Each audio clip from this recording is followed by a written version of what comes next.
2025 തദ്ദേശ സ്വയംഭരണ തെരഞ്ഞെടുപ്പ് നടക്കാൻ പോകുന്നത് നവംബർ ഡിസംബർ മാസങ്ങളിലാണ്.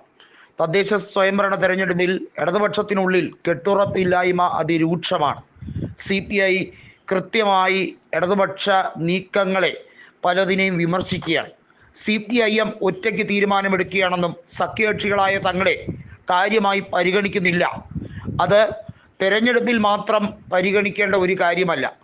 പൊതു അഭിപ്രായങ്ങൾ പറയുമ്പോഴും മന്ത്രിസഭാ യോഗത്തിൽ പോലും CPI നേതാക്കളെ തഴയുന്ന, അവർക്ക് പ്രാതിനിധ്യം ഉറപ്പുവരുത്താതിരിക്കാൻ നോക്കുന്ന ഒരു ശ്രമമാണ് പിണറായി വിജയൻ നടത്തിക്കൊണ്ടിരിക്കുന്നത് എന്നുള്ളത് CPIയുടെ പാലക്കാട് ജില്ലാ കമ്മിറ്റിയും കണ്ണൂർ ജില്ലാ കമ്മിറ്റിയും തുറന്നടിച്ചിരിക്കുകയാണ്.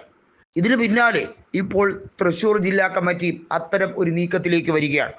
നമുക്കറിയാം, കേരളത്തിലെ ഏറ്റവും ശക്തമായ CPIയുടെ ജില്ലാ കമ്മിറ്റി തൃശ്ശൂർ ജില്ലാ കമ്മിറ്റിയാണ്. എങ്ങനെയാണോ CPIMന് കണ്ണൂർ ജില്ലാ കമ്മിറ്റി എന്നതുപോലെയാണ് CPIക്ക് തൃശ്ശൂർ ജില്ലാ കമ്മിറ്റി. അത് കഴിഞ്ഞാൽ പിന്നെ CPIക്ക് ഏറ്റവും കൂടുതൽ ശക്തിയുള്ളത് കൊല്ലം ജില്ലാ കമ്മിറ്റിക്കാണ്. ഏറ്റവും കൂടുതൽ MLAമാരെ സംഭാവന ചെയ്യുന്ന ജില്ലകളുടെ കാര്യം നോക്കിയാൽ അറിയാം, CPIക്ക് ഈ രണ്ട് ജില്ലകളും ഏറെ പ്രസക്തമാണ്. എന്നാൽ തദ്ദേശ സ്വയംഭരണ തെരഞ്ഞെടുപ്പിൽ തൃശ്ശൂരിലും കൊല്ലത്തുമൊന്നും പരസ്പര സഹായമില്ലാതെ പോയാൽ വലിയ രീതിയിൽ LDFിൽ അടിതെറ്റും. LDFിലെ പല നേതാക്കളും അപ്രതീക്ഷിത തോൽവി ഏറ്റുവാങ്ങും എന്ന ഇൻ്റലിജൻസ് റിപ്പോർട്ട് അവരെ ചെറുതായി ഒന്നുമല്ല പിടിച്ചു കുലുക്കുന്നത്.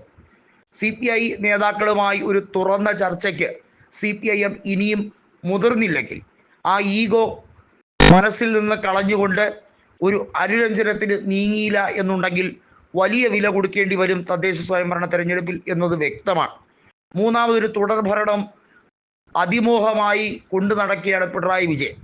താൻ ജീവിച്ചിരിക്കുന്ന അത്രയും കാലം മുഖ്യമന്ത്രിയായി കസേരയിൽ ഞെളിഞ്ഞിരുന്നതിന് ശേഷം കൃത്യമായി കേരളത്തിലെ കുട്ടിച്ചോറാക്കിയിട്ട് പോയാൽ മതി എന്ന ദുരാഗ്രഹമാണ് പിണറായിയെ നയിക്കുന്നത് എന്നുള്ളത് വ്യക്തമാണ്. CPIയെ സംബന്ധിച്ചിടത്തോളം അത്തരത്തിൽ ഒരു നേതാവിനെ ഇങ്ങനെ ഹൈപ്പ് ചെയ്യുന്നത് അത് LDFിന് ഗുണത്തേക്കാളേറെ ദോഷം ചെയ്യും എന്ന വിലയിരുത്തലിലേക്കാണ് കാര്യങ്ങൾ എത്തി നിൽക്കുന്നത്. CPIയിലെ മുതിർന്ന നേതാക്കളായ KE ഇസ്മായിലും C ദിവാകരനുമൊക്കെ ഒരേ സ്വരത്തിൽ പറയുന്നൊരു കാര്യമുണ്ട്: CPI നശിച്ചുകൊണ്ടിരിക്കുകയാണ്.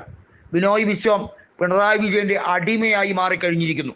കാനം രാജേന്ദ്രനൊക്കെ ഒരു ഘട്ടത്തിൽ പിണറായി വിജയനെ വിമർശിച്ചെങ്കിലും പിന്നീട് അങ്ങോട്ട് അദ്ദേഹത്തിൻ്റെ മകൻ്റെ കേസ് വന്നപ്പോൾ വല്ലാതെ നാറിയ ഒരവസ്ഥയുണ്ട്. അന്നേരം കാലം CPMൻ്റെ മുമ്പിൽ നിലത്ത് വീണ് തൊഴുന്നത് പോലെയായിരുന്നു എല്ലാ രീതിയിലും ഉള്ള കീഴടങ്ങൽ. അത് പക്ഷേ ഇപ്പോഴത്തെ പല യുവ നേതാക്കളും കാണിക്കുകയില്ല. തൃശ്ശൂരിൽ ഏറ്റ തോൽവിയുടെ ആഘാതത്തിൽ നിന്നും PS സുനിൽകുമാറിനെ പോലൊരു ജനകീയ നേതാവ് മുക്തമാകും എന്ന് നിങ്ങളാരും വിചാരിക്കേണ്ട എന്നാണ് തൃശ്ശൂർ ജില്ലാ കമ്മിറ്റി പൊടുന്നനെ വിമർശിച്ചുകൊണ്ട് CPIMനെതിരെ രംഗത്ത് വരുന്നത്.